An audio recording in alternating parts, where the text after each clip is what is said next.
Halo, selamat datang di Si Paham Taktik, kerjasama antara Ruang Taktik dan Si Paham Bola yang didukung oleh SCTV Sports. Di video kali ini kita akan bahas taktik Juventus yang banyak mendapat sorotan lantaran shape atau bentuk formasinya seperti sangkar burung. Taktik Allegri viral di kalangan football Twitter lantaran shape-nya yang melingkar seperti sangkar burung. Pada saat fase build up, Juve nggak menempatkan pemain di lini tengah dan passing-passing Juve yang banyak berkutat di 4 back saja.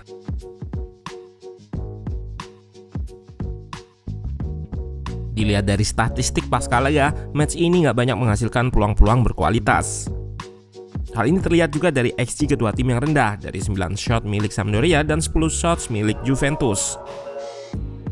Nah, di video kali ini kita akan bahas apa sebenarnya plan yang diterapkan Allegri dengan shape tersebut. Let's go, kita bahas sama-sama.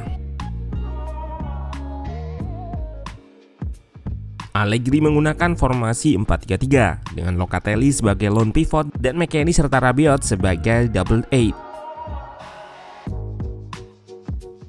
Di laga pertama versus Sassuolo, Allegri di atas kertas menggunakan formasi 4-5-1. Namun secara konsep, formasi ini bisa dikatakan hampir serupa dengan 4-3-3 saat fase attacking, dengan pemain terluarnya naik sejajar dengan striker. Dari data passing map berikut, memang terlihat bahwa passing-passing Juventus banyak berkutat di lini pertama build up atau 4 back di belakang. Ini menunjukkan Juve kesulitan dalam melakukan progresi melalui tengah. Ada beberapa faktor yang menyebabkan hal ini terjadi. Yang pertama karena block press Sampdoria. Sampdoria menerapkan shape 4-1-4-1 dan 4-1-5 medium block saat bertahan. Dengan shape ini, Sampdoria bisa memblokir atau menutup akses Juventus untuk progresi ke tengah.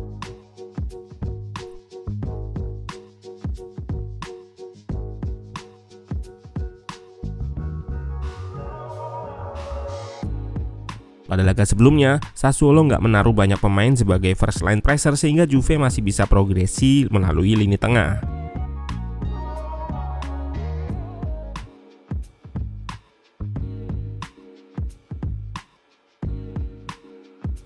Yang kedua karena struktur dari Juventus. Saat build up, double eight Juventus yaitu McKennie dan Rabiot dipush untuk naik hingga sejajar dengan trio lini depan, sehingga hanya menyisakan Locatelli di lini tengah. Kedua fullback Juventus tetap berada di belakang dan tetap melebar. Shape seperti ini juga terlihat pada laga versus Sassuolo.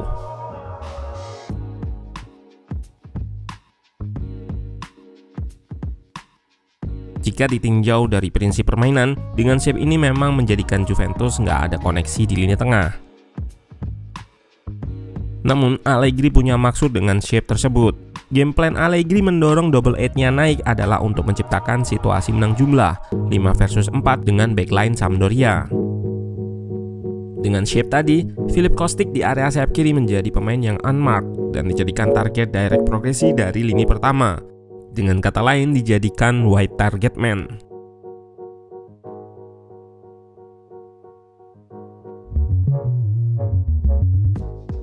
Pada laga ini juga Kostic memang menjadi inisiator serangan Juventus. Ia melepaskan 7 kali crossing dan 2 shot on target. Selain itu, skema build up Juve progresi melalui area sayap kiri adalah dengan Filip Kostic yang drop dan menarik bek kanan Sampdoria, Berezinski, sehingga perlebar ruang antara bek kanan atau fullback dengan center back. Pada momen itu, Rabiot yang mengisi koridor half space akan eksploitasi ruang tersebut. Beberapa kali Juve berhasil mengeliminasi blok press Sampdoria dengan skema ini. Skema ini juga dilakukan di area kanan dengan McKennie di half space dan Cuadrado di koridor sayap. Timing dan ketepatan eksekusi menjadi kunci dalam penerapan skema build up yang dijalankan oleh Juventus. Dalam respon taktik build up Juve ini, Sampdoria akan melakukan overload di area di mana Juve melakukan progresi. Selain itu, pemain terluar akan step up tutup ruang pemain Juve yang menguasai bola, dan gelandang bertahan Sampdoria juga akan melakukan covering terhadap pemain Juve di sektor half space yang akan mengeksploitasi channel atau ruang antara fullback dan center back Sampdoria. Dengan respon tadi, Sampdoria beberapa kali berhasil gagalkan taktik build up Juve ini. Pada babak kedua ada sedikit perbaikan dari Juve dengan masuknya Di Siglio. Ia banyak melepaskan progresif pass dari lini pertama.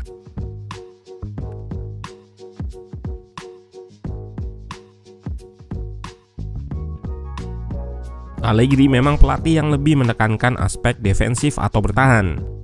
Dengan taktik ini, Juventus relatif aman dari serangan balik lantaran 4 back plus Locatelli tetap berada di belakang.